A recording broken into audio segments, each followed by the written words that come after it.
Hello, isang magandang umaga, hapon, gabi sa inyo lahat sa patuloy po sa inyo pong pakikinig nitong aming stasyon ito. Ito ang EGMI Online Music Radio. Yan. Tayo po ay nagpabalik sa ating pong stasyon ito na kung saan ay medyo napatigil din po kami ng ilang linggo sapagkat medyo kami po ay nag-adjust pa. Kami po ay patuloy na sa inyo ay kami po ay magbibigay ng konting pagpapaalala, especially nga po sa aming pong naranasan dito po sa pagbaba po namin dito sa NIA, sa airport nito, NIA. Sa NIA airport ay sa unang pagbaba po namin ay talagang maayos naman po ang aming pong kinalagyan, especially sa immigration ay mabilis naman po ang aming pong paglabas. At ayun nga, at mga kaprox ay gaya po na sinabi ko ay mag-update po ako sa inyo sa mga nakikita ko na experience ko dito po sa Pilipinas. Sa loob ng 6 na taon na hindi po kami nakauwi ay nandyan nga po yung pong aming pong pananabik na kami po ay makabalik dito po sa Pilipinas upang ayusin po yung mga bagay na dapat naming sa ayos po, no. At kami naman po ay nagagalak sapagkat patuloy na kami po ay naayos naman po namin yung mga bagay dapat kami ayusin na sa loob ng 6 na taon ay kami po ay napa-stock po dyan po sa Saudi Arabia. At ito po ay inahandog din po namin itong aking pagbibigay ng pagpapaalala, especially sa mga uuwi. At especially din po sa mga lalo na nga po sa mga OFW, sa ating pong mga gustong umuwi ngayong buwan na to or sa mga susunod na buwan, ay bigyan ko lang po kayo ng advice. Especially sa mga wala pa pong mga susundo sa inyo, ay dapat ho kayo ay maging aware o i-remind ko lang po sa inyo sa mga bagay na dapat yung malaman pa dito sa paglabas niyo sa airport. Yun nga po ay kami po ay hindi po kami tumawag upang kami po ay sunduin sa airport. Sinadya po namin na kami po ay sinasabi nila mag-grab or kung sumakay sa mga yung bang tinatawag na lang by application, no? At actually wala naman po akong against sa Grab. Sa mga commuters o commuter na sa dyan at ginagamit ng Grab, wala po akong question dyan dahil napakalaki ng bagay ang kanila pong nagawa dyan po sa NIA Airport. But ang pinakamasaklap na pangyayari ay hindi po kami nakapaglagay na application doon nga po sa Grab, kung kaya't kami po ay pumunta po doon po. Sumunod naman po kami sa policy na pumila at pumunta po kami doon sa booth ng Grab section. So kasi po last 2019, I think last 2019 ay kami po ay nagbakasyon ay pumila po kami doon po sa mga taxi naman. At maayos naman po dahil nagbayad kami at mayroong mga sulat-sulat pa mga mga resibo ay yun po talaga yung aming pong binayaran. At yun nga po at sa palad parang nilinis yata ang mga taxi ngayon at wala na pong ganun. No? But ito naman ay pagpapaalala nga po sa mga walang application sa mga Grab ay bago kayo bumaba o nasa baba na kayo ay mag-up kayo ng application ng Grab. Kasi nung kami po ay nandun na po sa Grab section ay hindi ko alam, ayoko pong itukoy kung mayroong connection yung Grab section doon sa booth na yon, but nandun nga po ay mayroong mga nakaparking na mga sasakyan, mga SUV, na mga malalaki na sila yung kumukuha, sila yung nagpipick up doon sa mga bagong baba. Actually, siyempre, pag ikaw ay galing sa aeroplano, alam naman natin na medyo mayroong kang jet lag, no? At parang pawindang-windang ka pa. Siyempre, iniisip mo, makauwi ka, makarating ka sa bahay ng safe and sound. So, merong mga sasakyan doon at tumitigil na yung mga walang application, kinukuha nila. At sinasakay na lang at sila mismo ang nagbibigay ng presyo. Nakita ko nga po doon, di ko lang una video, yun ang pagkakamali ko ay nung kami sumakay na at sinabi namin na doon kami sa location na yon, ay maayos naman yung pakikipag-usap at biglang nakita ko ay pumunta sa calculator at tinuos niya doon, nilagay niya doon I think 30 o 40 times 80 ang times 80 ang nakita ko at nung sinabi sa amin is 2,800 ang aming pong binayaran. 2,800 mga kaprox, no? So ibig sabihin ay parang isip namin ay okay naman pala. Hindi namin alam kasi sa 6 na taon naming pag-stay sa Saudi Arabia ay ngayon lang kami naka-experience sumakay. But yun nga pala ay mali. At meron nakapagsabi sa amin doon sa nasundan na naming Grab na sinakyan namin dito ay nabudol daw kami. Nabudol kami dahil yung presyo nyo mula airport hanggang dito sa location na to ay 1,300 o 1,400 lang ang dapat bayaran namin.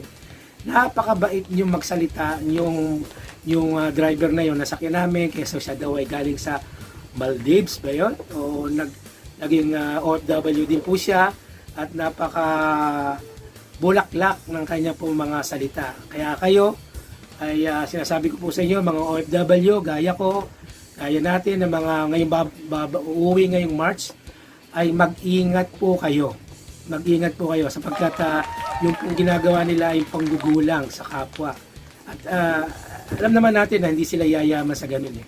Actually, kaya lang ay paano na yung mga kasamahan natin na mga say, sabihin na natin yung mga labor natin tao na hindi naman sapat yung halaga na kanilang inuwi. Diba? At yung mga, yung katulad natin, yung mga sa Saudi Arabia, yung mga kadama, yung mga katulong natin dyan, mga kababayan natin dyan na sapat lang yung halaga na inuwi. Tapos, itirahin pa ng mga ganong mga driver na yon. Kaya po yung pong nandyan sa NIA airport na yan, shout out po dyan. At pansinin nyo naman po yon. Yung mga nandyan, mga nakapila dyan, ng mga SUV dyan, yung mga malalaki dyan na hindi na po pumaparehas. No, hindi po pumaparehas. At nakakalungkot sapagkat akala namin ay napakababa na yung 2008 dahil nga sa katuwa namin, ginawa pa namin 3,000. Diba? Husay. No. So, ibig sabihin, tayo mga kahit Kristiyano, ay hindi po pwede tayong manahimik. Hindi po pwedeng dahil Kristiyano ka, anak ka ng Diyos, or naglilingkod ka sa Panginoon, ay mananahimik ka lang. Hindi pwede. Tayo po ay nagtatrabaho sa abroad, hindi po tayo namumulot ng pera doon.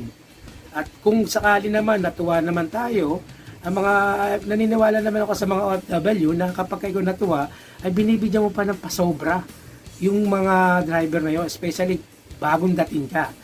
Naniniwala ako dyan dahil nag-aabot naman tayo kahit papaano eh. Pero yung gano'n, nadadayahin ka pa, ay sobra naman, di ba? Doble ang aming binayad. Siguro, kung nakuha namin yung number na yon, eh baka sabihin namin, kunin mo kami rito sa susunod namin pagbalik at hindi na kami magbabayad sa iyo. So, ikaw na driver ka, eh, God bless you. Talagang pagpalain ka ng Diyos at naway nakakatulog ka sa mga ginagawa mong ganyan. At ay naniniwala ko baka hindi lang kami ang nadadali mo eh. O kaya yung mga nasa NIA dyan, yung nangangasiwa po dyan, pasuyo na lang po sa mga yan, sa mga Grab sa section niya. Hindi ko po sinasabi yung Grab section, yung Grab po ng ay masama. At napakainam po na meron po tayong mga ganyan na taga-sundo o taga-hatid ng, sa Grab po dyan. Ang ipasinin po nyo, yung mga simpleng mandurukot, mang-hold up at yung mga hindi talaga parehas lumaban. Kawawa naman yung iba na alam ko may nagbabalag ng ganito eh, na hindi ko lang po matukoy, but ako na po isa na rin po sa magbablog nito dahil tayo po ay Kristiyano, kailangan natin palalahanan yung ating mga OFW yung papauwi ngayong buwan na to. So, yun nga po, ay ito naman po ay short lamang na pagpapaalala na gusto ko lamang pong iparating po sa lahat po ng OFW yung papauwi at maging pabalik po sa airport naway maging strict, strict po yung pong mga driver na yan. Pero ngayon di na po.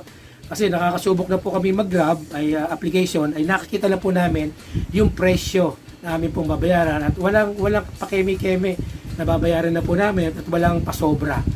So, aware po tayo, especially sa mga OFW at yung mga nasa Saudi dyan, mga subscriber po natin, ay aware po kayo. Ito po ipagpapaalala, hindi po ito pantitira sa mga taong pong yan. Paalalahanan din po natin sila na mali po ang kanila pong ginagawa. Bilang isang Kristiyano, bilang anak ng Diyos, ay katungkulan po natin na sabihin yung mali na kanilang ginagawa dahil yung sa maliit na halaga na paano mahalaga na ibinigay sa kanila, paano sila pagkakatiwalaan pa ng Diyos sa malaking halaga.